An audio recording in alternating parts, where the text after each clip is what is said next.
Apa kurang besar? Udah mentok ya? Ya nggak apa-apa.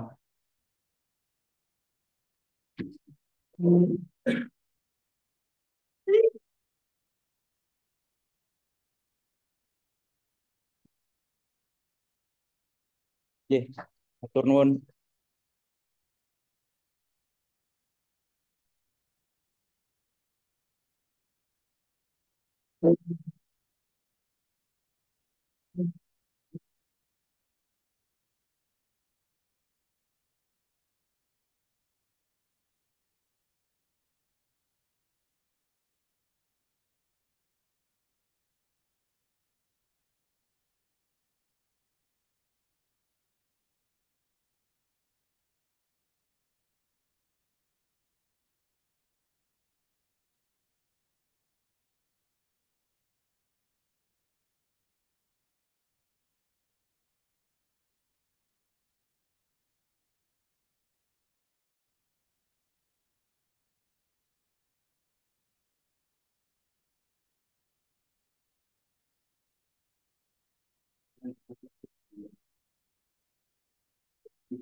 Oh, memang nganu toh, memang agak bermasalah toh. Itu mulai panas toh, Mas. Udah mentok itu. Heeh. Yes, nggak apa-apa.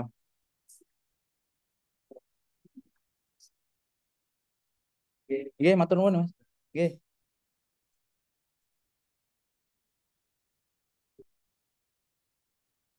oke, silakan token presensi ada di depan.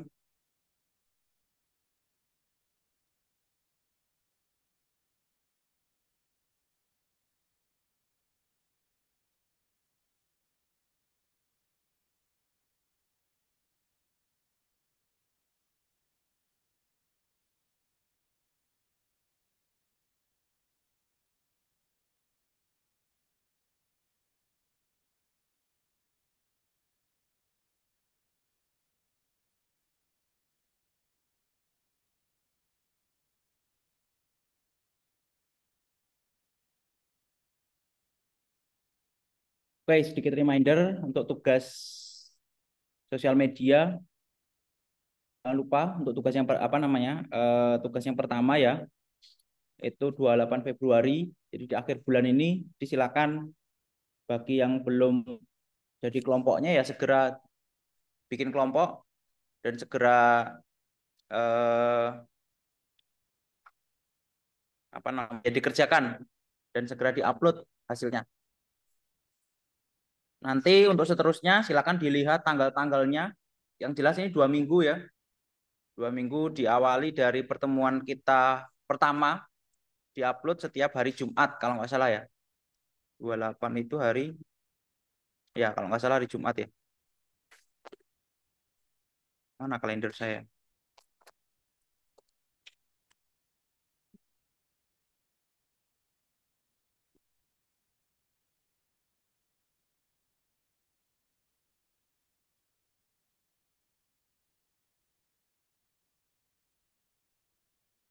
Ya hari Jumat ya. Sekarang hari Senin 24 ya. Jadi masih ada 4 hari atau 5 harian lagi.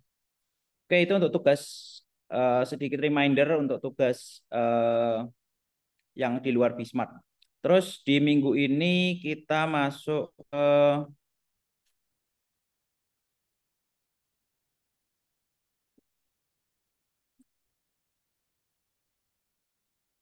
materi berkaitan dengan teknologi digital.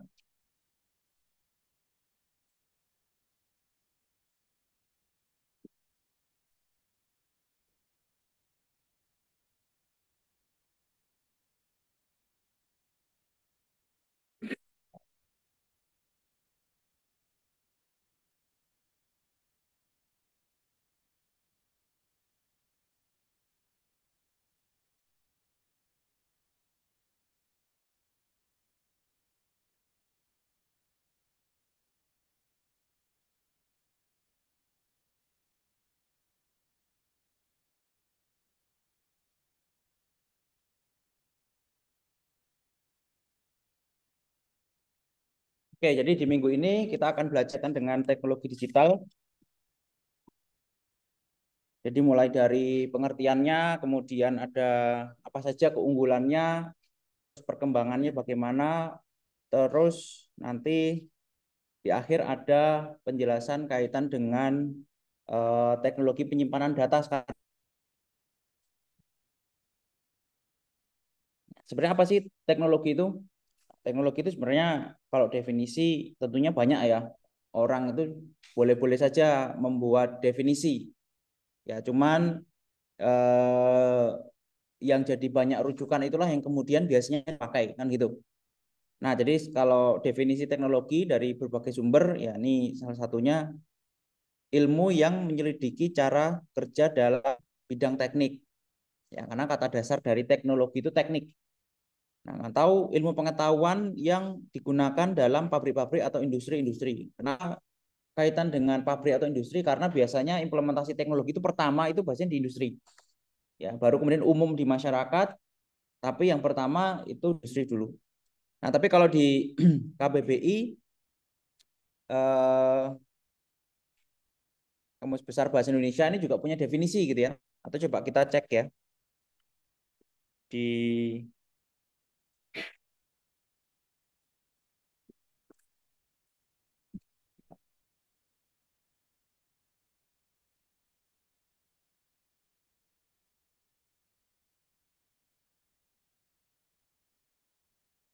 Nah, jadi dalam melestarikan bahasa ya salah satunya adalah membuat bahasa itu menjadi standar. Kalau bahasa Indonesia kemudian kata-kata itu dikumpulkan kemudian dijadikan standar baku. Nah, itu dikumpulkan dalam KBBI. Jadi kementerian gitu ya, ada divisi khusus yang ngurusin bidang bahasa ini, yang ngurusin ini salah satunya. Ya bayangkan ya, kalau nggak ada yang ngurusi ini, bahasa bisa punah. Ya, kira-kira mana yang duluan? Bahasa itu prakteknya duluan apa teorinya duluan? Ya, jadi kalau kita belajar bahasa itu sudah ada yang bikin teorinya dulu baru dipraktekkan, apa praktek dulu baru diteorikan? Praktek dulu baru teori. Enggak, teori dulu baru praktek. Kira-kira yang mana yang benar? Jadi bahasa itu praktek dulu baru diteorikan. Nah, beda sama ilmu yang lain. Ilmu matematika itu nggak bisa praktek dulu, pasti diteorikan dulu. Ya, diukur dulu, dihitung baru diimplementasikan. Nah, beda sama bahasa. Bahasa itu selalu berkembang. Ya, yang paling gampang ya biasanya banyak bahasa-bahasa slang gitu ya yang muncul itu. Awalnya terdengar asing, tapi akhirnya banyak dipakai masyarakat, lama-lama distandarkan. Nah, itu kan berarti artinya prakteknya dulu, baru kemudian diberikan. Makanya kalau bahasa Inggris itu banyak sekali pengecualian-pengecualian ya enggak? Nah, kenapa? Karena ya memang praktek dulu. Kalau semua basis teori nggak mungkin tuh ada banyak pengecualian. Karena kalau teori itu kan pasti dibikin mudah ya, dibikin runtut kan gitu ya. Nah, makanya kalau kita belajar bahasa itu kadang banyak pengecualian. Kenapa? Karena yaitu tadi praktek dulu, baru ditulis teorinya berdasarkan praktek itu. Nah, seiring berkembangnya waktu, bahasa itu bisa berubah. Salah satu melestarikannya adalah dengan cara seperti ini, dibikin standarnya. Ya, tentunya selain dibikin standarnya adalah ya ada penuturnya gitu ya. Kemudian banyak bahasa-bahasa yang punah. Kenapa? Karena udah nggak ada yang pakai lagi. Kalau nggak ada yang pakai, ya ngapain? Atau siapa yang mau melestarikan kan nggak ada. Ya lama-lama orang yang pakai hilang, kemudian apa buku-buku ataupun hal-hal yang berkaitan dengan bahasa itu kemudian hilang, ya punah lama-lama. Nah, jadi salah satu bentuk pelestarian bahasa Indonesia itu ya adanya bahasa apa namanya? Adanya kamus bahasa Indonesia yang besar seperti kamus bahasa Indonesia seperti ini ya. Kemudian di standarkan gitu ya. Nah, cuman versi karena sekarang udah pakai teknologi ya dibikin online gitu ya. Nah, sekarang kita coba cari di ini ya, arti teknologi. Dan nanti bahasa itu selalu berkembang ya. Jadi nanti ada serapan-serapan yang mungkin di bahasa Jawa, bahasa daerah gitu ya, atau bahasa Inggris atau bahasa asing yang kemudian dijadikan bahasa Indonesia. Ya, kemudian masuk menjadi dasar atau menjadi resmi gitu ya. Nah, ini teknologi, bentuk bakunya teknologi. Nah, apa nih? Jadi di sini udah dijelaskan. definisinya adalah metode ilmiah untuk mencapai tujuan praktis. Jadi teknologi itu suatu metode berbasis ilmiah untuk mencapai tujuan praktis. Ya. Atau bisa disederhanakan menjadi ilmu pengetahuan terapan. Atau punya pengertian yang lain, ya. Jadi kalau N ini apa? N ini apa? Apa artinya N di sini? Ya, N ini artinya teknologi ini merupakan kata benda. Ini noun. Ya, ya harusnya ya kalau kalau, kalau apa namanya? Kalau konsisten ya pakai bahasa Indonesia mungkin ya bikin standar baru, jangan pakai kata bahasa Inggris di sini ya. Ini noun artinya. Jadi teknologi itu kata benda yang punya arti dua. Karena bisa jadi satu kata ini punya dua sifat. Bisa jadi satu kata benda, satunya kata sifat gitu ya. Nah, ini dua-duanya artinya kata benda semua. Nah, kemudian arti yang kedua, keseluruhan sarana untuk menyediakan barang-barang yang diperlukan bagi kelangsungan dan kenyamanan hidup manusia. Jadi seluruh teknologi itu sarana untuk membantu kehidupan manusia. Ya. Apakah pulpen teknologi? Kalau lihat definisi ini pulpen teknologi nggak? Pulpen teknologi nggak? Teknologi. Kursi teknologi nggak? Ya, teknologi. Ya, jadi seluruh sarana membantu kehidupan manusia untuk kenyamanan hidup manusia itu namanya teknologi. Tapi biasanya kalau sekarang teknologi itu dikaitkan dengan sesuatu baru, ya nggak? Kalau yang lama kayak meja ini ya karena sudah saking lamanya kita hidup dengan benda seperti ini, akhirnya kita nggak rasa lagi ini sesuatu yang apa meningkatkan kehidupan manusia itu lebih lebih baik gitu ya. Ya meja ya udah meja aja, kursi kursi aja. Padahal kalau kita ngomong mungkin 1.000 tahun yang lalu, 2.000 tahun yang lalu belum ada meja dan kursi, orang dulu ya bikin meja ya meja ini jadi teknologi. Oh bisa digunakan untuk nulis, oh bisa digunakan untuk naruh barang di atas, ya. Tapi karena kita sudah terlalu sering berhubungan dengan benda-benda yang ya yang apa terbiasa gitu akhirnya jadi tidak menganggap benda-benda yang seperti ini jadi teknologi. Tapi secara umum seluruh sarana ada di dunia ini ya diciptakan itu ya namanya teknologi. Nah, cuman biasanya pengertian teknologi itu sekarang agak sedikit menyempit. Kenapa? Karena yang berkaitan dengan kebaruan gitu ya. Ada hal-hal yang baru di sana. Nah, apalagi kemudian digabung dengan kata-kata teknologi digital. Nah, jadi artinya lebih mengerucut lagi. Nah, kalau kita ambil kesimpulan misalnya teknologi itu suatu sarana untuk membantu kehidupan manusia, terus ditambah dengan digital, nah artinya lebih menyempit lagi. Jadi yang bisa membantu kehidupan manusia yang sifatnya digital. Ya, jadi kursi, meja ini udah nggak masuk teknologi digital. Ya, tapi laptop, handphone, proyektor itu termasuk teknologi digital. Karena itu semua adalah produk digital kan gitu ya. Sosmed itu juga teknologi digital. Jadi teknologi tidak hanya untuk fisik aja ya, tapi juga bisa jadi bentuk perangkat lunak atau software gitu ya. Oke, mungkin nah ini sedikit gambaran ya. Jadi uh,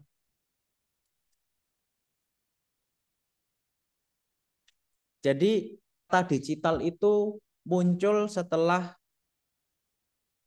definisi yang lain. Jadi ada apa ya terminologi terlebih dahulu yaitu analog. Ya, ada yang pernah dengar analog nggak? Ya, mungkin sering ya.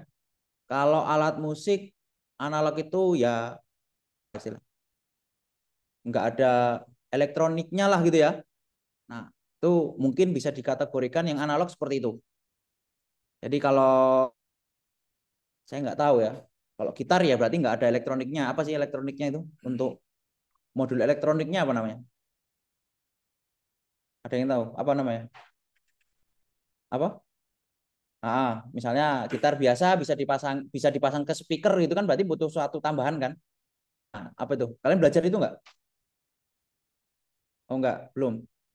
Ya, jadi kalau normalnya mungkin gitar kan nggak ada gitar ya udah gitu aja kan ya, ada bodi senarnya selesai kan gitu ya. Nah itu sederhananya itu analog lah, gampangnya gitu ya. Jadi sebelum dikenalnya perangkat digital itu analog seperti itu. Nah kemudian seiring berkembangnya waktu, berkembangnya teknologi, ditemukanlah beberapa perangkat-perangkat digital seperti IC, chip, gitu-gitu ya, speaker dan seterusnya. Nah kemudian makanya kemudian berkembang menjadi kalau alat musik mungkin ya gitar yang bisa dipasang ke speaker. Berarti kan ada tambahan di ya, tidak gitar pada umumnya lagi. Nah, tapi secara umum eh, definisi analog itu eh, apa ya? Ya alat yang sederhana gitu lah. Ya, tapi kalau kita bawa ke ranah bidang elektronika, ya analog itu contohnya apa ya? Misalnya kalau dalam eh, suara gitu ya. Nah, suara, penggambaran suara itu dia kalau digambarkan continuous gitu ya. Kalian belajar apa sih? Equalizer kayak gitu-gitu nggak? Nah, jadi kalau dia digambarkan continuous, ya di saya ngomong begini kan ada sinyalnya gitulah gampangnya ya. Nah, dia kalau dia continuous ya nyambung terus. Nah, itu artinya analog.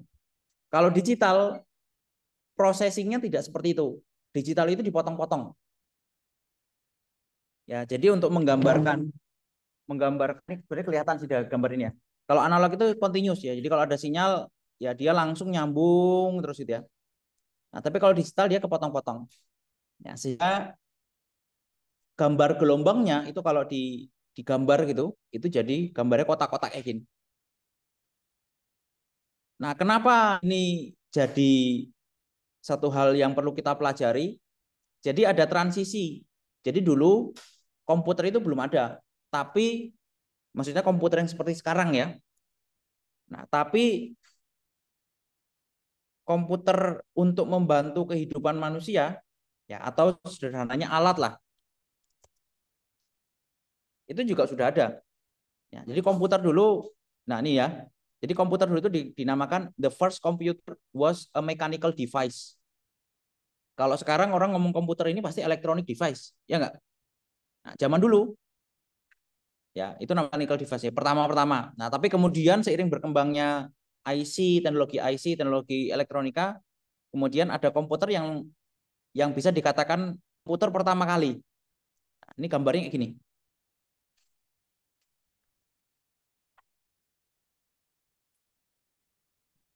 Ya, nggak seperti komputer yang kita ketahui sekarang ini.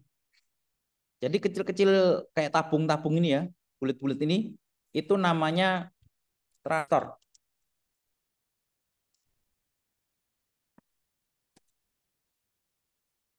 Nah, transistor dia gambarnya bulat-bulat, ada semacam kaca, terus di dalamnya ada komponennya gitu lah ya.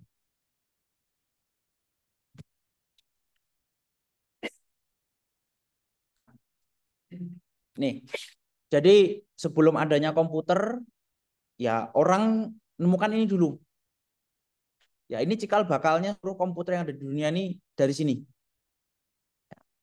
Ini satunya, kemudian dikumpulkan jadi banyak, akhirnya bisa dibentuk menjadi sebuah perangkat yang namanya komputer. Ya ini orang udah ngomong komputer, tapi ini pertama kali bentuk komputer seperti ini. Dan tugas yang bisa dikerjakan tidak seperti sekarang. Bisa digunakan untuk internet, bisa digunakan untuk browsing, bisa digunakan untuk bikin ngoding gitu ya. Bisa untuk presentasi, bisa bikin laporan. Jadi kalau dulu pertama kali komputer ya hanya digunakan untuk membantu ngitung. Jadi kalkulator.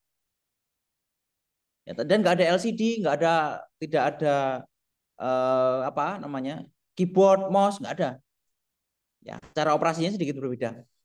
Ya, tapi definisi apa namanya alat ini ya udah dikatakan sebagai komputer. Kenapa? Karena waktu itu digunakan untuk membantu proses komputasi. Ya, jadi kalau ngitung manual lama, nah pakai ini lebih cepat. Nah, jadi mirip kalkulator.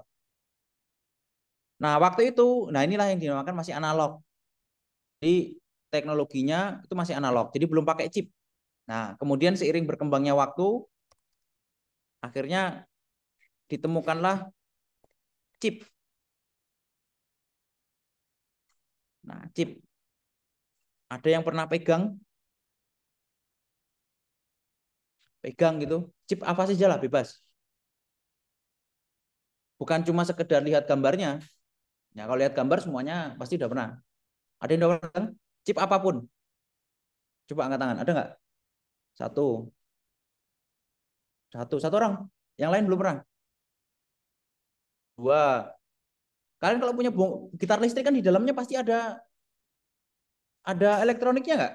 Ya atau everything lah. Alat musik everything pasti kan ada elektronik kan? Nah itu kan pasti isinya chip tuh. Ya nggak? Ya walaupun bukan bukan mahasiswa elektronika atau bukan mahasiswa teknik ya paling nggak ya cobalah amati hal-hal semacam ini gitu ya. Nah, seiring berkembang waktu akhirnya chip berkembang gitu ya. Chip berkembang, makanya kemudian kalau kalian misalnya kalau ada yang senang komputer gitu ya, misalnya Intel i5 generasi 12 ya. Kalau prosesor komputer tahu ya, ada Intel, AMD, nggak tahu ya. Kalau Apple itu sekarang punya sendiri namanya Apple Silicon. Intel seperti Intel misalnya ini i5 ya. Ini kalau bentuk fisiknya kayak gini.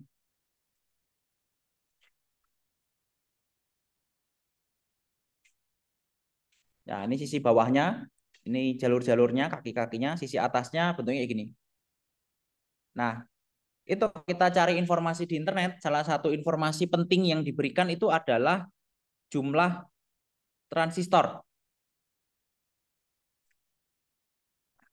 number of transistor, jumlah transistor. Kenapa kok jumlah transistor? Kembali ke tadi. Sebenarnya yang kecil-kecil ini namanya transistor nih, yang satu ini namanya transistor. Jadi kalau digabungkan itu jadi bentuknya seperti ini. Ya, bayangkan nih ada berapa nih? Mungkin nggak sampai 1 juta lah. Masih orde puluhan ribu atau mungkin ya puluhan ribu mungkin ya. Komputer pertama itu jumlah jumlah transistornya mungkin puluhan ribu. Nah, seiring berkembangnya waktu, bentuk transistor seperti ini bisa dikecilkan lagi ya. Akhirnya bisa di-package ulang jadi bentuk yang seperti ini. Dan tahu berapa jumlah transistor yang ada di chip komputer kita? Misalnya komputer ini komputer Intel Gen 12 nih. Jumlahnya ada kalau di sini ya.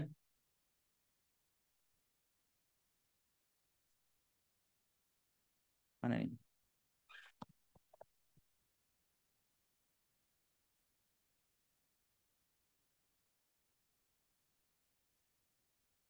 Bentar, coba kita cari di web lain.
Nah, ini contohnya ya.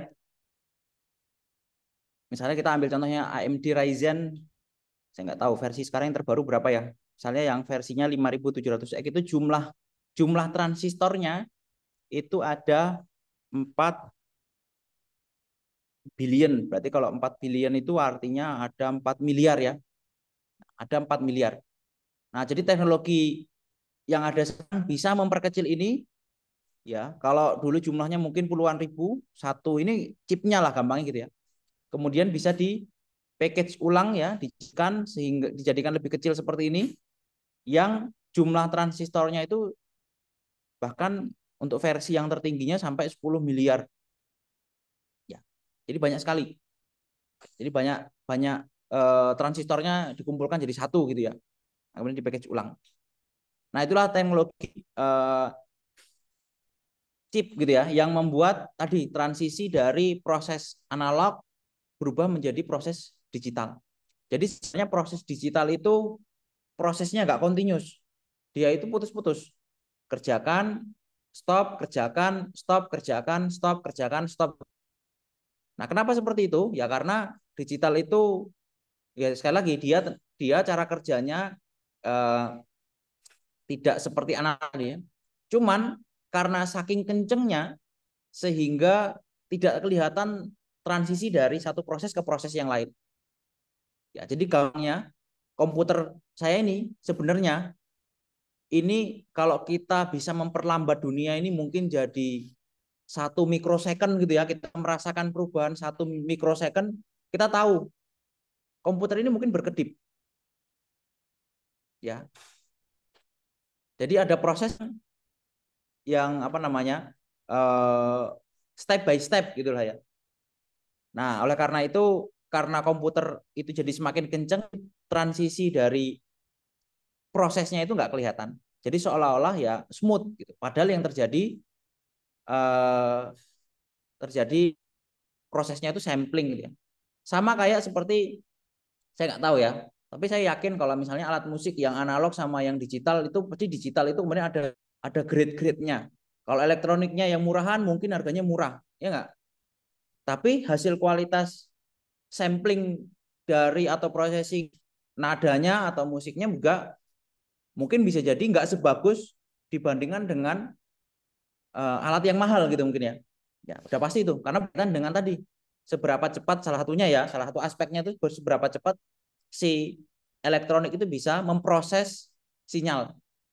Ya, makanya yang berkaitan dengan audio yang premium itu mahal-mahal gitu ya. Kenapa? Karena processing digitalnya itu memang kenceng, butuh yang powerful gitu ya, dan memang perangkat-perangkatnya ya mahal akhirnya.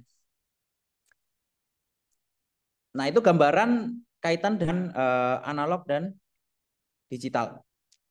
Nah, uniknya digital itu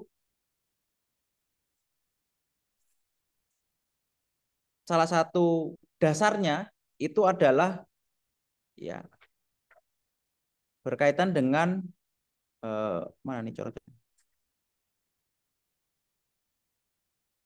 Jadi digital itu salah satu dasarnya itulah berkaitan dengan matematika. Jadi teknologi digital yang bisa kita rasakan sekarang ini adalah salah satu bentuk implementasi dari ilmu matematika. Jadi ilmu matematika itu dibikin dulu ya, kemudian baru diturunkan ke dalam bentuk yang lain yang endingnya itu salah satunya adalah jadi produk ya. Jadi orang-orang itu bisa bikin produk itu salah satunya ya dari implementasi dari produk matematika. Ya, termasuk AI, termasuk software-software yang ada itu semua implementasi dari bentuk matematika. Hal yang paling dasar adalah kalau kita bicara digital ya ada yang namanya sistem bilangan biner. Nah, ini sebagai pengetahuan aja ya, tapi harusnya mungkin SMA kalau kita flashback harusnya dapat sih. Tapi nggak tahu SMA itu dulu ada yang IPA, ada yang IPS, ada yang musik, apa namanya, ada yang bahasa gitu ya. Ya, ya paling nggak kita tahulah bahwa ada namanya sistem bilangan. Nah, jadi di matematika itu ada sistem bilangan macam-macam. Yang kita pelajari itu salah satu sistem bilangan. Dari SD kita belajar 1, 2, 3, 4, 5, 6, 7, 8, 9, kemudian 10 gitu ya.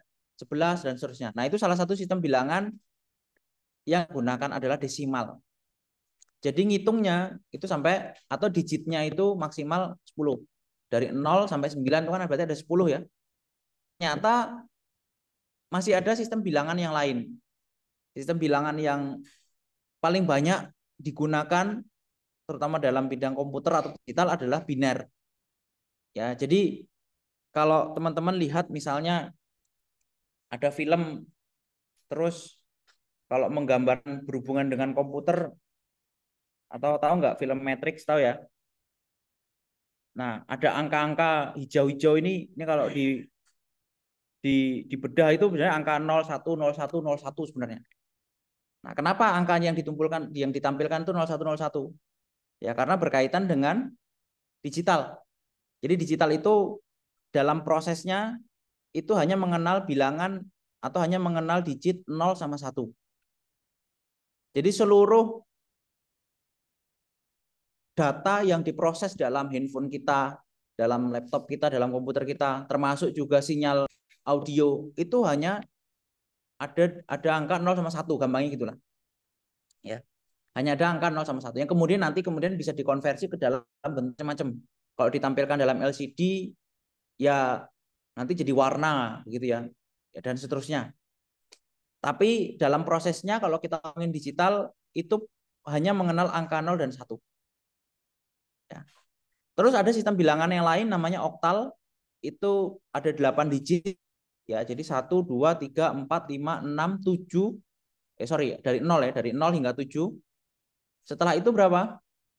Setelah 7 enggak ada 8.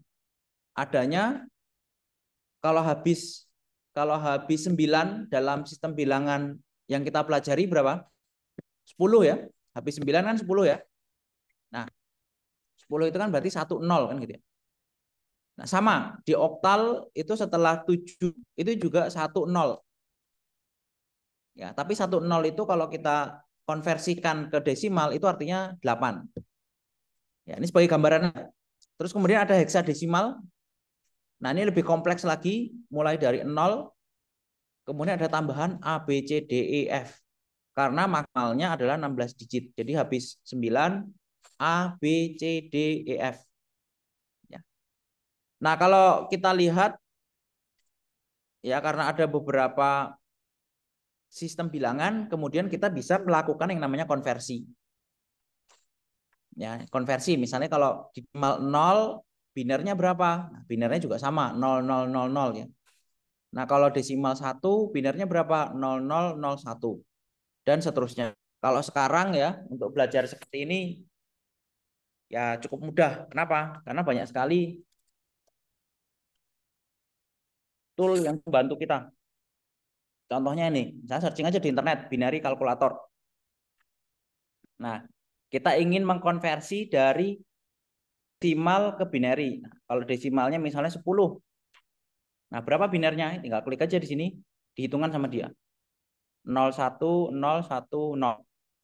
Ya, kalau biner dari desimal 2345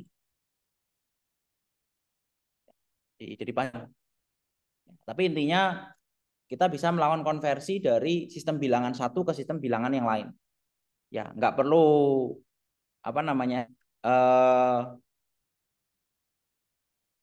ya kalau di prodi yang berkaitan dengan ini harus bisa dihitung manual gitu ya, gimana caranya ya.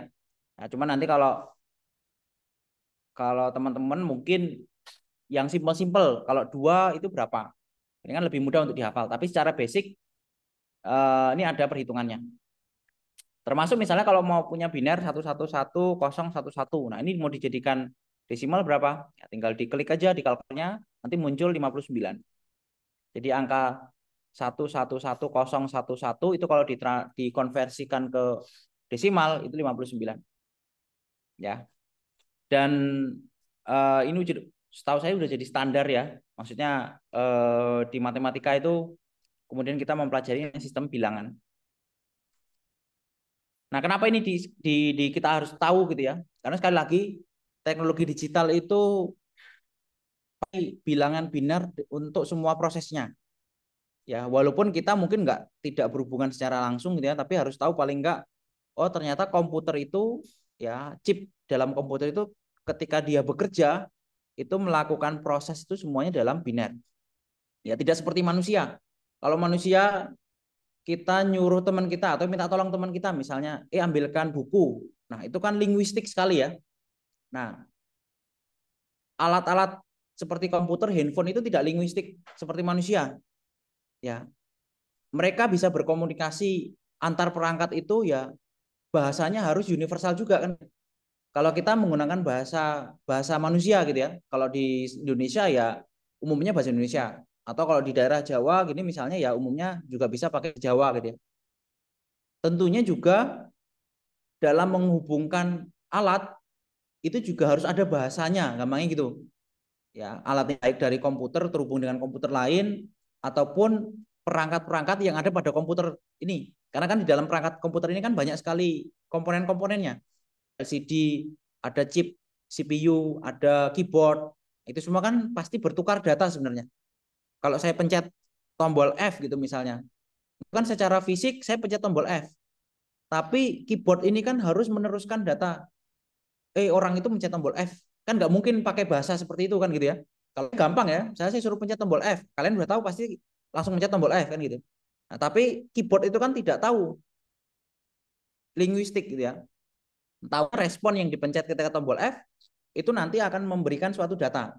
Ketika tombol D saya pencet ya ada ngirim data. Nah, datanya ini kan harus apa ya? Bahasanya harus universal gitulah gampangnya gitu ya. Jadi sehingga komponen lain itu bisa tahu, oh saya sekarang mencet tombol F, oh sekarang saya mencet tombol D. Nah, bahasa yang universal kemudian adalah bahasanya dalam matematika. Ya, yang menggunakan sistem bilangan biner. Ya, itulah gampangnya seperti itu ya. Gambarannya seperti itu. Nah, kenapa kita perlu tahu bahwa eh, ya, ada bahasa yang teknologi digital gunakan untuk bertukar informasi itu ada gitu ya. Ya. Menggunakan bahasa matematika yaitu terutama untuk sistem bilangan biner. Ya, kalau manusia banyak bahasanya. Ya. Nah, kemudian tadi yang proses konversi yang saya jelaskan tadi ya, pakai kalkulator. Nah, ini coba kita buktikan ya. Itu 0 yang bawah dulu. 10011. Nah, ada angka 2 di sini. Itu artinya 1001 ini adalah bilangan biner. Ya. Kalau yang umum yang kita pelajari nggak perlu ditulis 10-nya. Ya, walaupun itu sebenarnya kalau kita belajar harusnya dikasih angka 10 di bawahnya untuk mendefinisikan bahwa ini bilangan desimal. Ya, tapi karena umum sekali desimal itu sering dipakai gitu ya. Bahkan semua semua aktivitas di dunia ini normalnya pakai desimal. Ya, saking umumnya nggak perlu ditulis 10-nya. Nah, tapi kalau pakai sistem bilangan yang lain, misalnya ini biner 10011. Nah, kalau biner ya harus dikasih 2. Kenapa kalau kalau nggak dikasih 2 gimana? Nanti orang ngira ini desimal. Kalau ini desimal dibacanya 10.011 kan gitu ya. Padahal maksudnya bukan itu. Ini maksudnya bilangan biner. Nah, coba eh, kita hitung dulu tadi ya pakai kalkulator 10011. 10011. 19. Nah, tapi gimana bisa ketemu 19? Sebentar, ini di sini dijelaskan kayaknya. Nah, oke, ini coba kita tanya di sini ya, 10011 biner konversikan ke desimal dengan langkah-langkah yang detail agar mudah dipahami.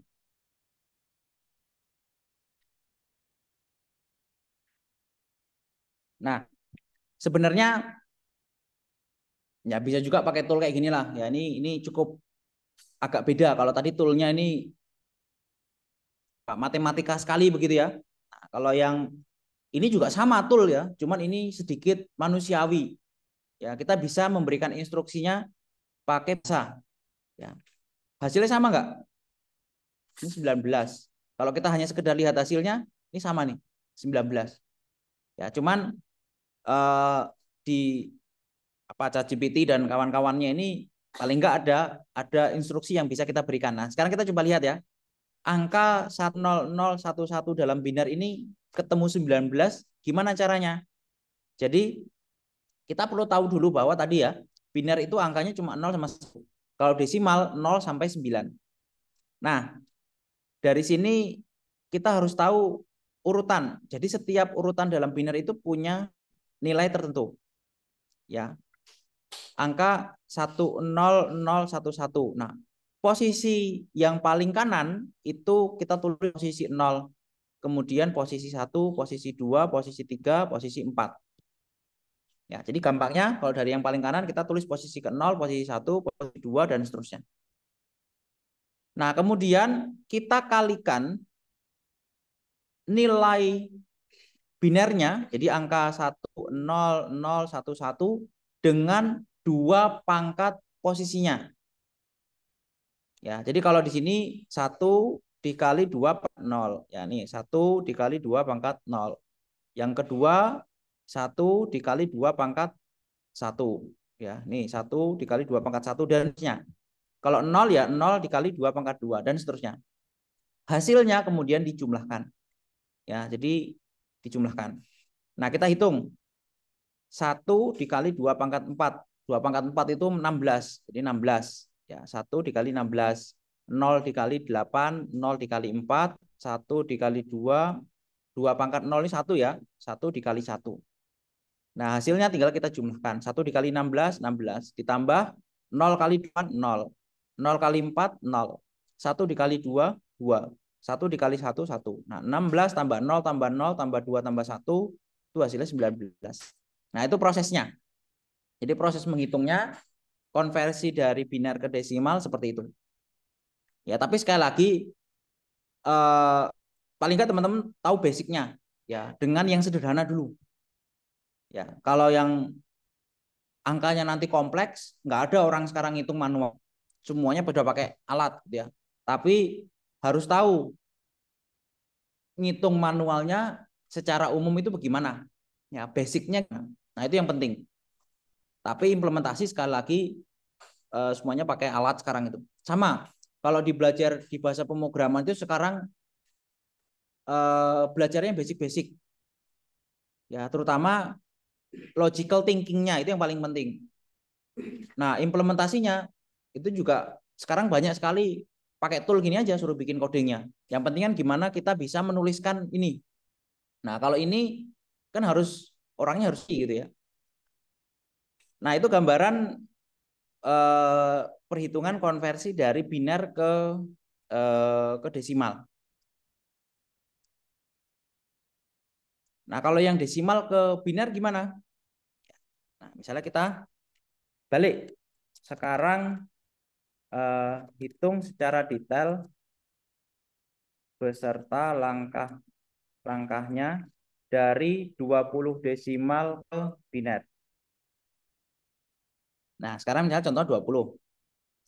Nah, langkahnya yang paling gampang itu untuk biner prosesnya adalah dibagi dua, dibagi dua, dibagi dua, dibagi dua gitu. Nah, ini contohnya. Angka 20 berapa binernya? Yang pertama 20 kita bagi dua. 10. Sisa 0. Ya, kan habis ya. 20 dibagi dua itu kan 10 pas. Sisanya 0 ya. Ya. Terus dibagi lagi 10 dibagi 2. Sisa 10 dibagi 2 5 sisa 0. Nah, 5 dibagi 2 itu 4. Sorry, 5 dibagi 2 2 ya. Maksudnya 2 dikali 2 4 ya. Nah, 5 dibagi 2 sama dengan 2. Sisanya 1 kan ya. Ditulis sisanya 1. 2 dibagi 2 sama dengan 1. Sisanya 0. Nah, terakhir 1 dibagi 2 hasilnya 0. Sisanya 1. Nah, terus kemudian gimana menjadikannya biner? Tinggal dibaca sisa tapi dari bawah ke atas. Ya, tinggal ditulis 10 1000. Nah, ini artinya ini sama dengan 2. Nah, jadi untuk mengkonversi dari desimal ke biner itu dibagi 2, dibagi 2, dibagi 2. Cara paling gampang. Nah, nanti mungkin di kuis ada soal yang seperti itu gitu ya. Saya nggak tahu.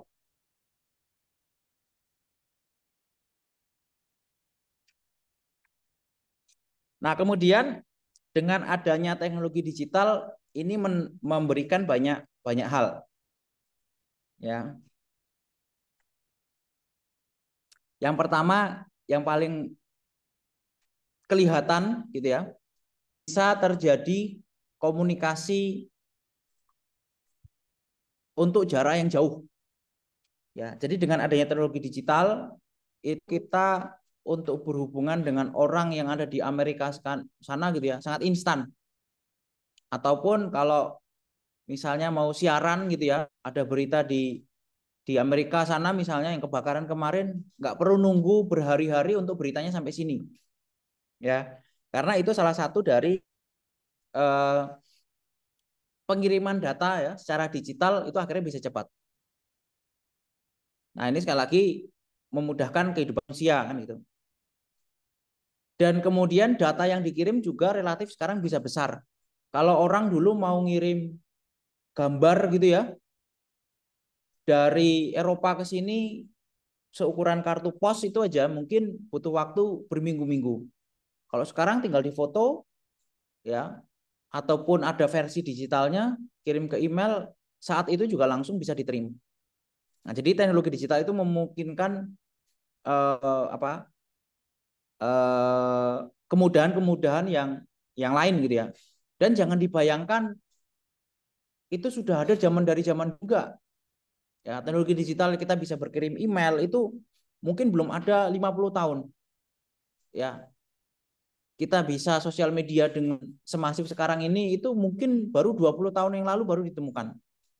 Jadi tidak tidak apa namanya, bukan sesuatu yang lama begitu ya. Ya ini memang teknologi yang benar-benar baru sebenarnya, belum lama. Nah, ini tadi yang ceritakan ya. Di sini mungkin coba kita lihat nih ada video kayaknya. Komputer merupakan sebuah teknologi yang hampir mengatur dalam segala bidang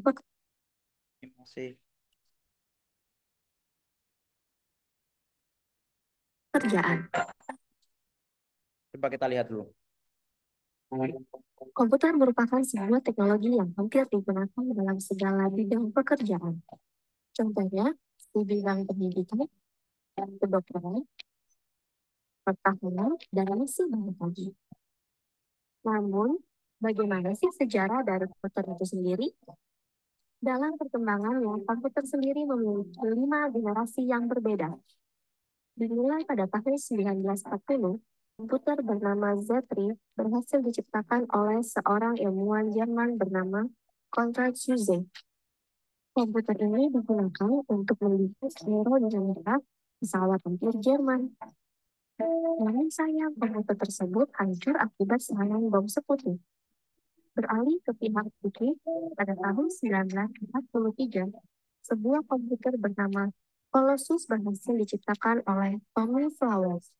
Komputer besar ini dapat meretas strategi perang Jerman hanya dalam hitungan jam. Colossus juga dipercaya telah membawa kemenangan sekutu pada Perang Dunia Kedua oleh sejumlah ilmuwan. Mulai dari sini, banyak perusahaan yang akhirnya ikut mengembangkan teknologi komputer yang akhirnya memasuki generasi kedua, di mana atom chip dalam komputer mulai tergantikan dengan transistor. Komputer pertama yang menggunakan teknologi transistor ini bernama Unified Clock, yang difungsikan untuk simulasi hidrodinamika senjata nuklir. Namun seiring berjalannya waktu, peneliti menemukan kelemahan dari transistor yang dapat merusak komponen dalam komputer. Dan pada generasi ketiga, terciptalah semikonduktor sebagai sebuah solusi yang dibuat oleh Robert Noyce. Komputer yang telah mengaplikasikan komponen ini disebut juga sebagai mini komputer, karena ukurannya yang jauh lebih kecil dibandingkan komputer generasi sebelumnya. Tidak berhenti di situ saja. Pada generasi keempat, ilmuwan terus mengembangkan komputer, hingga terciptalah sebuah komponen yang bernama Very Large Scale Integration atau VLSI, yang di dalamnya terdapat ratusan transistor. Komponen tersebut digunakan pada komputer sehingga membuat komputer lebih mudah diproduksi, karena tidak melibatkan banyak komponen. Selain itu, harga komputer juga menjadi lebih terjangkau. Turunnya harga komputer yang drastis berhasil membuat penjualan komputer meningkat sangat pesat dari tahun ke tahun. Hingga akhirnya, pada tahun 1983, majalah Time menobatkan komputer sebagai sebuah hal yang paling berpengaruh pada masa itu. Memasuki generasi kelima, perkembangan komputer masih terus berlanjut. Hebatnya lagi, sekarang para ilmuwan sedang mencoba mengembangkan komputer yang dapat memiliki pikiran layaknya manusia. Dan mungkin komputer-komputer dalam robotics itu direalisasi dalam kehidupan kita nantinya. Itulah sejarah dari perkembangan komputer. Semoga informasi tadi bermanfaat ya. Sampai jumpa.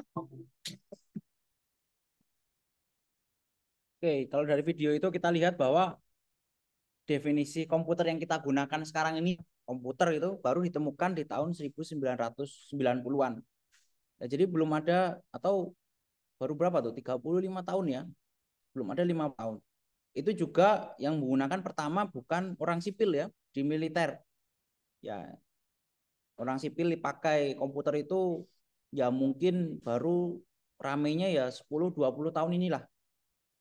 Ya, jadi komputer itu ya manusia tuh begitu ya. Jadi kalau mereka ada kebutuhan yang sangat mendesak, barulah kemudian manusia itu bisa berpikir ya, di-push kira-kira mau bikin apa gitu.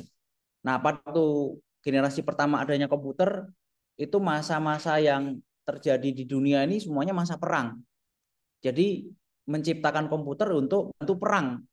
Ya, walaupun kalau kita hidup sekarang ya enggak apa namanya?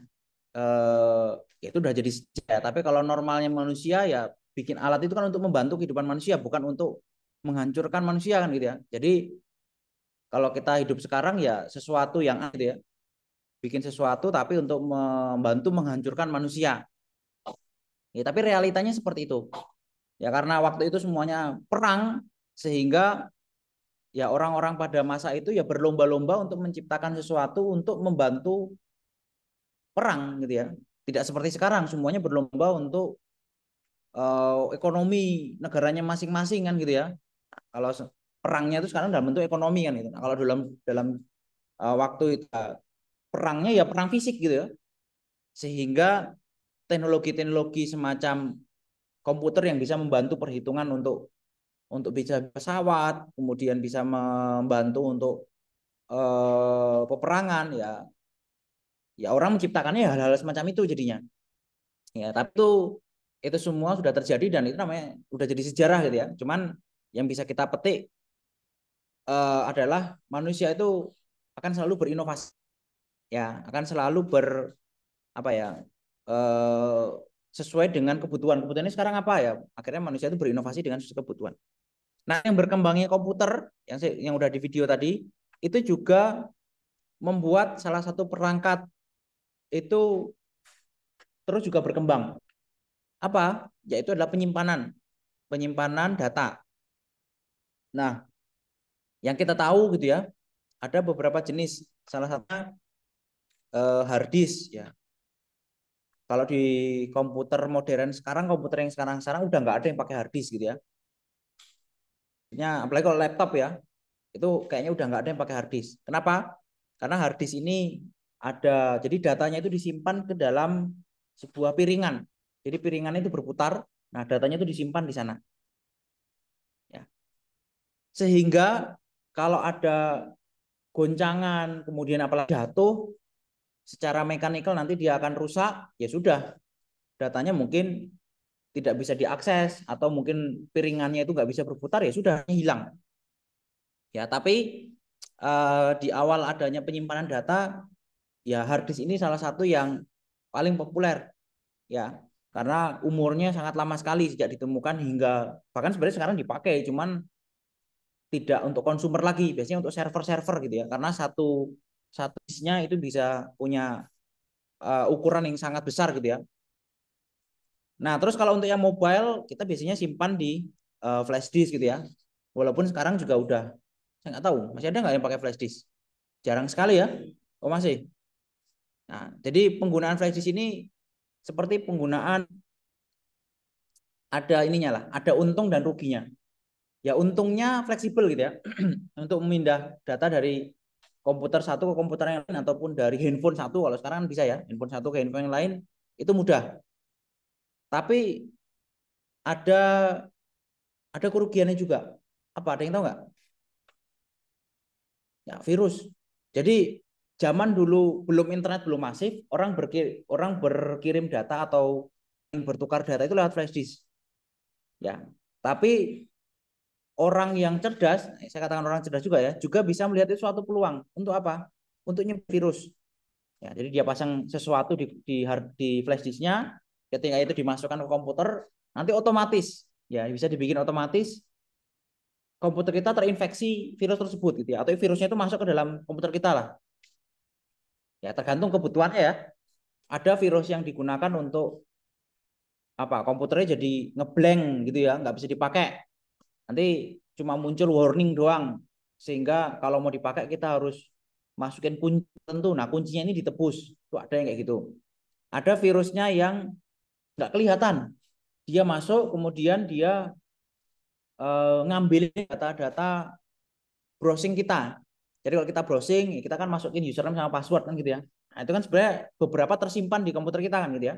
Walaupun mungkin terenkripsi ataupun mungkin tidak langsung terekspos gitu, tapi virus itu bisa nyari dan bisa bisa sederhananya bisa mengcopy terus kemudian kalau ini terakses internet nanti dia ngirim ke server tertentu gitu ya. Sehingga orang yang bikin virusnya itu bisa tahu uh, user sama passwordnya dari komputer udah terinfeksi itu. Ya, ataupun ya yang iseng-iseng aja. Ada virus-virus yang dibikin sama orang iseng ketika itu di atau komputernya udah terinfeksi, pokoknya langsung mati, nggak bisa nyala lagi. Itu ada.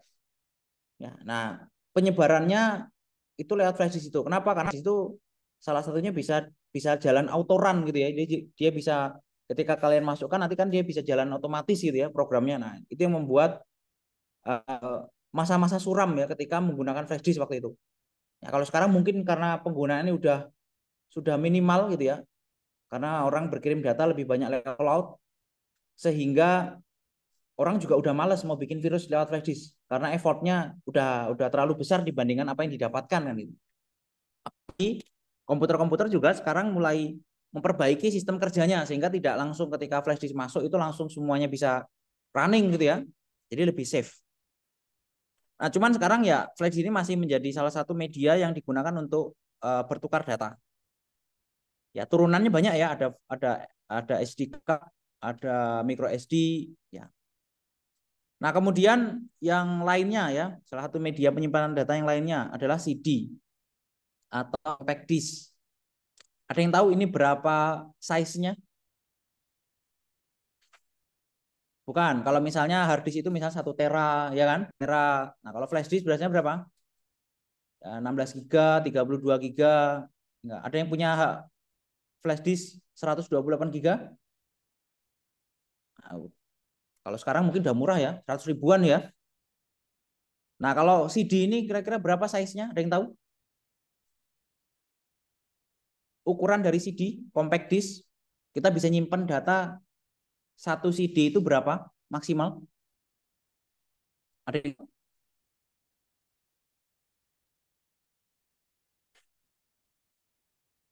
tebak aja dulu, siapa yang tahu? Tebak.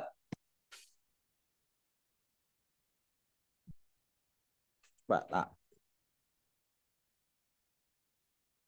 Rosanda Jausa, ada nggak? Apa Mas? Berapa Mas? Tebak aja.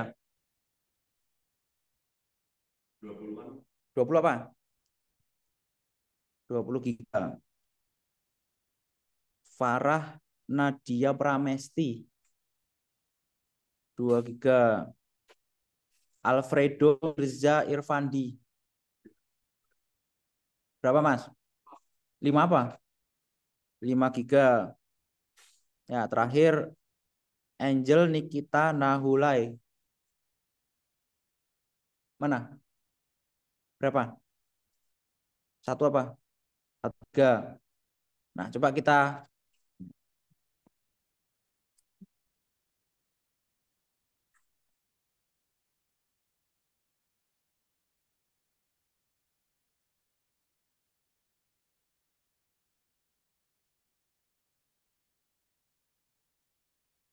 CD itu hanya bisa nyimpan 650 sampai 700 mega.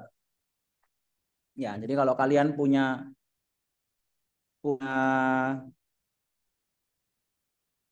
apa file yang besarnya 1 giga itu nggak bisa disimpan di dalam CD. Makanya kemudian apa efeknya?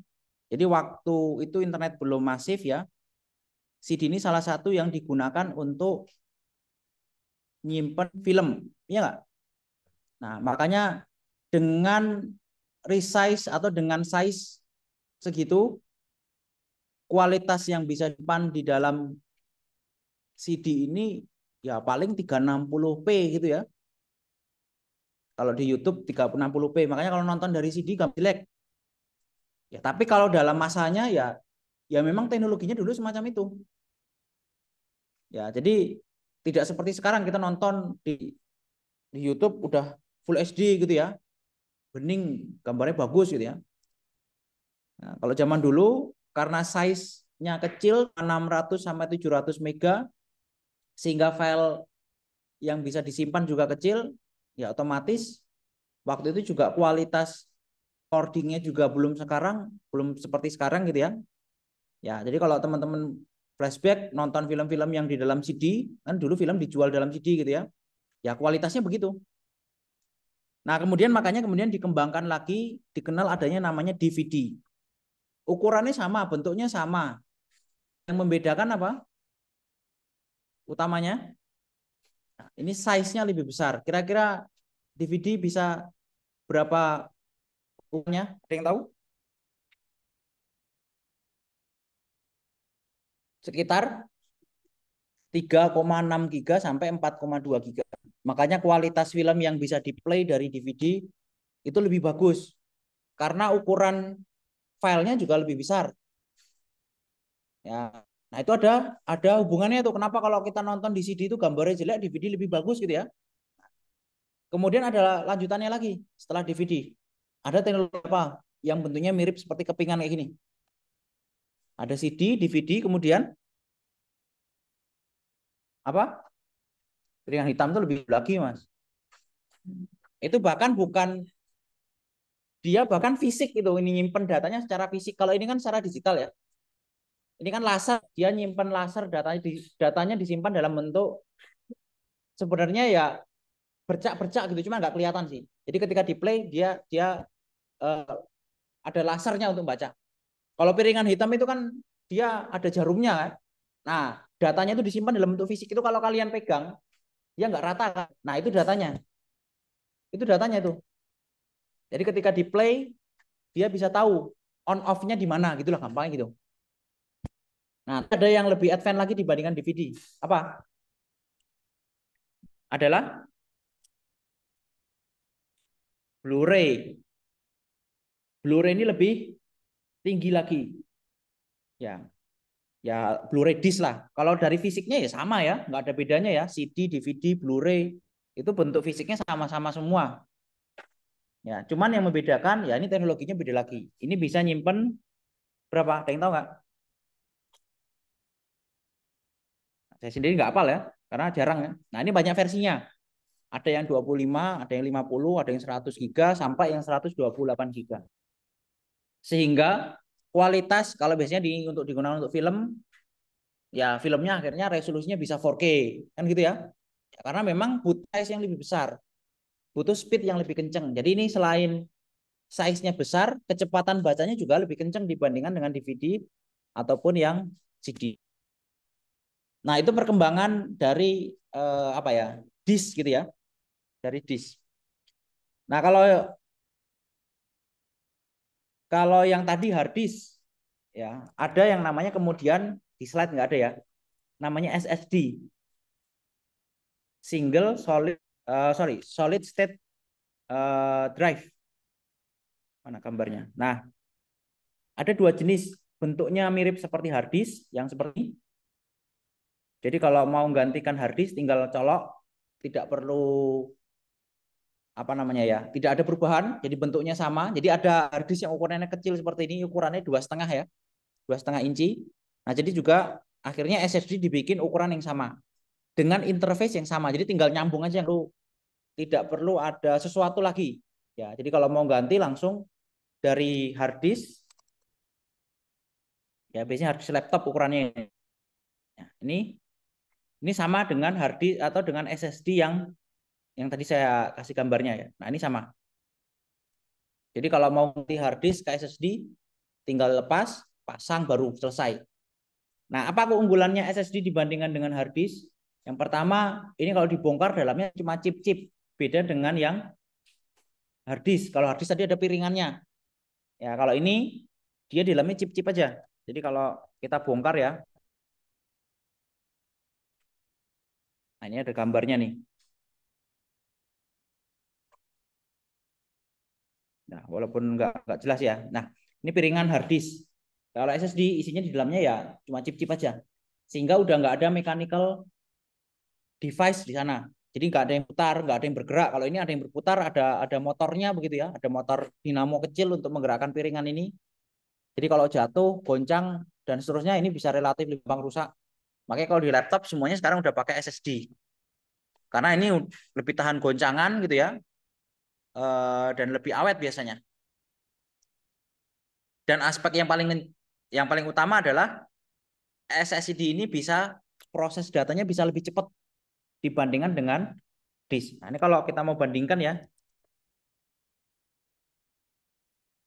kecepatannya mungkin bisa cukup signifikan ya.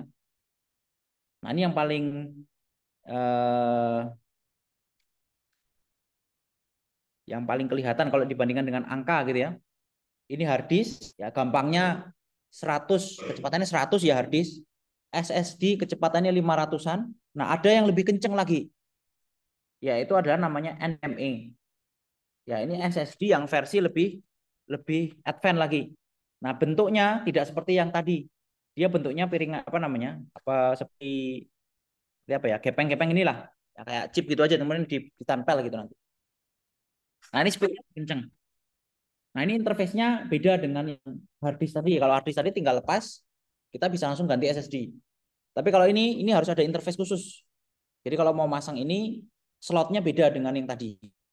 Tapi ini memberikan kecepatan yang sangat jauh, 25 kali dari hard disk.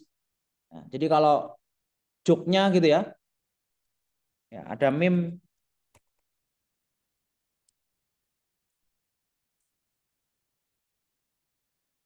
ada nggak ya?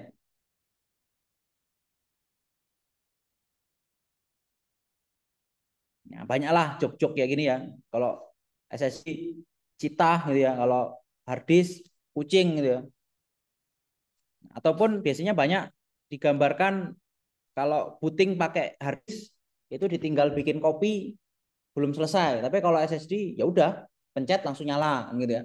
Nah, jadi intinya berkaitan dengan kecepatan. Kemudian yang NVMe itu lebih kenceng lagi. Nah, kenapa kita butuh yang lebih kenceng, yang lebih besar? Ya, karena di kebutuhan. Kalau teman-teman bekerja di bidang videografi, itu sekarang semua perangkatnya udah embel-embel 4K. Ya enggak? Udah ada embel-embel 60 fps, 120 fps. Nah, apa konsekuensi yang dibayarkan dari itu? Adalah ukuran filenya jadi besar sekali. Ya, jadi besar. Sehingga kebutuhan untuk nyimpen data itu juga butuh besar. Tapi apakah cuma besar aja? Kalau besar terus kemudian lambat, ya nggak seru juga gitu ya. Ya besar oke, tapi kamu mau ngeklik atau mau ngeplay, nunggu dulu 10 menit, buffer dulu gitu. Baru dia bisa terjalan nganunya apa? Videonya. Kan ya nggak seru juga gitu ya. Selain size-nya besar, speed-nya juga harus kenceng. Makanya kemudian teknologi storage itu juga semakin berkembang ya. Jadi kalau laptop-laptop sekarang udah pakai NVMe semua rata-rata. Kenapa? Karena itu tadi harus kenceng dan besar size-nya. Dan relatif harganya akhirnya lebih murah. Ya. Jadi teknologi itu semakin lama semakin murah. Ya, nggak ada teknologi yang lambat laun terus semakin mahal, nggak ada. Coba aja cek. Komputer dulu harganya mungkin beribu-ribu dolar gitu ya. Sekarang speknya lebih kenceng, baterainya lebih besar, ya, layarnya lebih bagus, harganya lebih murah. Ya nggak? Nah, jadi teknologi itu prinsipnya semakin lama itu akan semakin semakin bagus dan semakin murah. Ya, bukan tidak mungkin besok internet itu juga seperti itu. Ya, bahkan nanti ada masa internet itu nggak perlu bayar lagi, semuanya gratis. Bisa jadi seperti itu. Semua dunia ini udah tercover sama internet, ya, karena udah saking harganya, saking murahnya, udah jualan internet udah nggak ada profitnya gitu ya. Semua udah dihandle negara masing-masing, kemudian atau bahkan akses internet apa perangkat internet juga murah ya, udah nggak ada profit di sana ya, buat apa gitu ya. Nanti bisa jadi semua internet bisa jadi murah gitu ya. Ya kalau mau Elon Musk itu kalau nggak mau nyari uang dari bidang internet, ya tinggal pasang aja Starlink Starlink di mana-mana, udah selesai kita internet ter semua tuh. Ya dia jualan internet itu seluruh coverage areanya seluruh dunia dia. Beda kayak IndiHome, IndiHome cuma yang tercover sama fibernya doang gitu ya. Nah kalau si Elon Musk itu jualan internet itu seluruh dunia. Kenapa? Karena internet apa namanya satelitnya itu banyak sekali, mengcover seluruh dunia. Ya, kita bisa beli Starlink gitu ya di sini.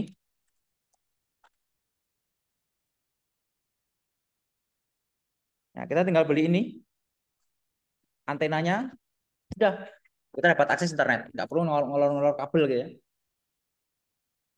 Dan ini udah seluruh dunia, jadi seluruh dunia ini udah dijadikan tempat jualannya si Elon Musk ini untuk jualan internet. Nah, nanti mungkin bisa jadi sekali lagi udah ada masanya internet udah harganya, ya sehingga ya mungkin kalau seperti Elon Musk itu udah nggak nyari uangnya bukan dari akses internetnya lagi, tapi dari yang lain, nanti internetnya bisa jadi murah. Kenapa murah? Ada yang tahu nggak? Kenapa internetnya dari Starlink ini internet murah? Sebulannya itu cuma dengan kecepatan dan tidak perlu fiber, tidak perlu kabel, kecepatannya kalau nggak salah 200 sampai 300 megabits megabyte per second, itu kalian cuma bayar 200 sampai 300 ribu. Ya itu murah itu. Ya walaupun perangkatnya ini agak mahal di awal ya, 2,5 atau 3,5 juta kayaknya, beli dulu baru kemudian baru langgaran itu. Oke kalau ada kos-kosan gitu 10 orang iuran aja beli ini, internetnya murah dibandingkan dengan pasang IndiHome. Nah cuman pertanyaannya kenapa murah? Padahal ini nggak perlu bikin kabel, nggak perlu narik kabel. Ada yang tahu nggak kenapa murah? Karena dia bikin perusahaan dulu. Perusahaan apa namanya? Perusahaan pembuat roket. Apa hubungannya? Karena bikin internet versi satelit ini yang paling mahal itu apa? Ngeluncurin internetnya, ngeluncurin satelitnya. Nah, Elon Musk ini bikin perusahaan SpaceX, dia bisa optimal ngeluncurin roketnya. Bahkan roketnya lebih advance ya. Ada yang lihat videonya belum? Jadi roketnya itu kan dia ada stage-stage-nya gitu ya. Nah, nanti kalau yang umum itu hancur, hancur di atas gitu ya. Kalau punyanya dia, stage-nya paling bawah itu bisa balik lagi ke bawah, nanti bisa dipakai lagi. Nah, baliknya ini ya turun pelan-pelan, kembali lagi ke posisinya. Jadi ini turun lagi kembali ke bumi gitu ya. Beda dengan yang sebelum-sebelumnya, teknologi yang sebelumnya hancur. Jadi memang diledakkan di atas. Karena untuk ngembaliin ini ke bawah itu susah. Ya, iya kalau berhasil. Kalau jatuh menabrak orang, ya pasti bahaya kan gitu ya. Makanya kemudian kebanyakan teknologi roket sebelum di atas dihancurkan sampai keping-keping kecil. Jadi tidak ada. Kemudian nanti dia berterbangan jadi sampah lah di udara gitu ya, di angkasa sana. Nah kalau ini si SpaceX ini bisa mengembalikan lagi. Nah, makanya karena bisa dipakai berulang-ulang gitu ya, atau perangkat yang hancur itu minimalis, makanya perangkatnya jadi murah setiap penerbangannya. Makanya kemudian si Elon Musk bisa nerbangin Starlink ya, total uh, satelit dari apa namanya Starlink. Nah ini gambarannya. Ini gambaran dari cover area dari coverage area dari satelitnya si Elon Musk. Hampir seluruh dunia, bahkan bagian yang laut-lautnya pun ini tercover internet. Kenapa? Karena karena Starlink-nya Elon Musk ini juga bisa dipakai di kapal. Jadi dia juga jualan paket internet untuk kapal. Bayangkan tuh, kapal gimana mau ada internet, ya kan?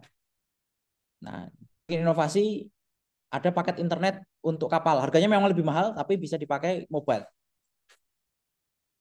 Nah, itu gambarannya ya. teknologi digital kaitan tadi dengan penyimpanan data sampai ke Starlink.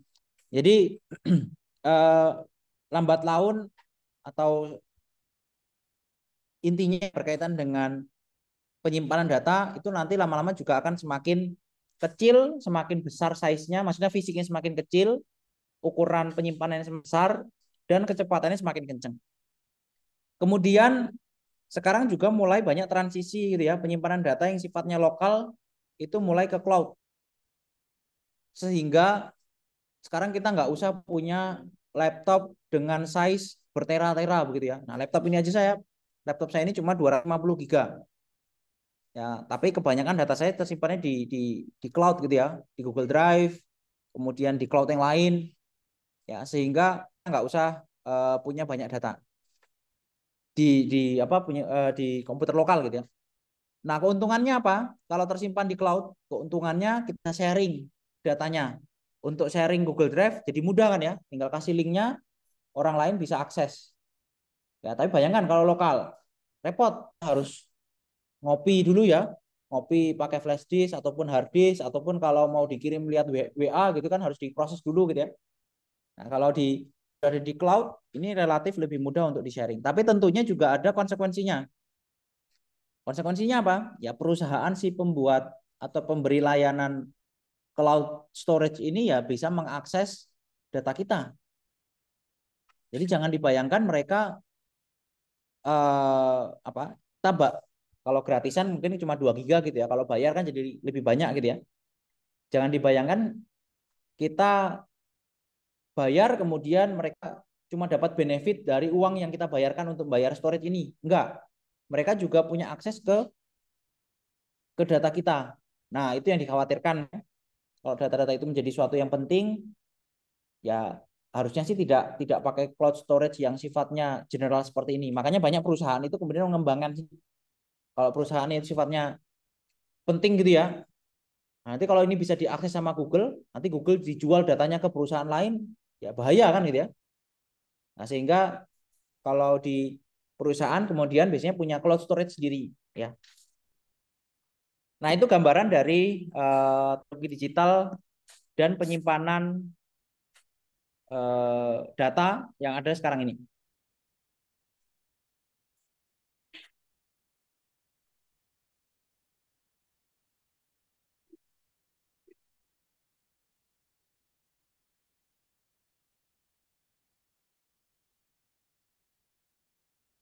Nah, tentunya teknologi digital ini tidak serta merta bentuknya fisik ya sekali lagi ya. Ya, teknologi digital ini tidak serta merta ini kan tadi ya contoh-contoh yang saya sampaikan ataupun yang ada di dalam materi ini tadi kan semuanya bentuknya hampir semuanya fisik gitu ya. Perkembangan komputer, perkembangan storage ya. Tapi banyak juga perkembangan atau teknologi digital itu yang bentuknya software. Ya, salah satunya yang tadi saya kalau ngajar saya usahakan selalu ngasih contoh-contoh seperti ini. Kenapa? Karena ini akan jadi tool yang nanti bakal jadi standar semua orang pakai. Sehingga tool-tool semacam ini ya salah satu bentuk dari teknologi digital. Ya, jadi tidak mesti semuanya bentuknya fisik, tapi juga ada software juga. Ya. Dan software ini biasanya berkembang juga gara-gara adanya komputer yang lebih kencang. Ya, jadi metode. Jadi kalau kita bahas tool semacam ini, itu sedikit gambaran ya. Teknologinya, ya, teknologi di belakangnya itu bukan sesuatu yang benar-benar baru. Ya, jadi ada yang namanya neural. Jadi gampang sebenarnya. Ini orang itu penasaran gimana sih caranya otak itu bekerja. Ya, ya tentunya kita semua amazed ya. Bagaimana itu bisa bekerja seperti yang kita bisa gunakan sekarang ini kan nggak ada yang tahu gimana caranya. Nah, manusia itu mulai melakukan pendekatan gimana sih otak ini bekerja. Tapi dalam ranah agar si alat atau mesin itu bisa bekerja mirip seperti otak gitu gampangnya gitu lah. Makanya kemudian dalam program komputer. Nah, dicari formulanya kemudian didapatkan namanya neural network. Ini udah lama sekali, tahun 1970-an. Cuman kenapa bisa masif sekarang? Salah satu aplikasinya ya generatif AI yang kita pakai ini, itu kalau dibedah dalamnya adalah mirip ini gitu lah. ya. Kenapa baru rame di tahun 2020-an? Karena itu tadi komputer yang semakin kenceng. Jadi dulu orang udah bisa ngitungnya. Cuman jadi masalah untuk bisa membuat aplikasi yang seperti tadi itu butuh perhitungan yang banyak sekali. Jadi ngitungnya banyak. Nah, ngitung yang banyak ini nggak bisa pakai komputer zaman dulu. Itu bisa dikerjakan baru di komputer zaman sekarang yang komputernya semakin kecil dan semakin kenceng. Nah, makanya kemudian aplikasi yang smart gitu ya, contohnya yang seperti ChatGPT dan seterusnya itu baru ada sekarang ya gara-gara komputernya itu baru kenceng sekarang-sekarang ini aja. Selain kenceng, harganya juga murah. Nah, itu tadi ya gambaran selain teknologi digital dari dalam bentuk fisik yang sudah diceritakan saya sampaikan itu juga ada yang bentuknya perangkat lunak gitu ya. Nanti di sini juga ada video, kemudian kuisnya juga silakan bisa dikerjakan. Ada yang mau didiskusikan kaitan dengan materi ini? Ada yang belum presensi? Ada ya?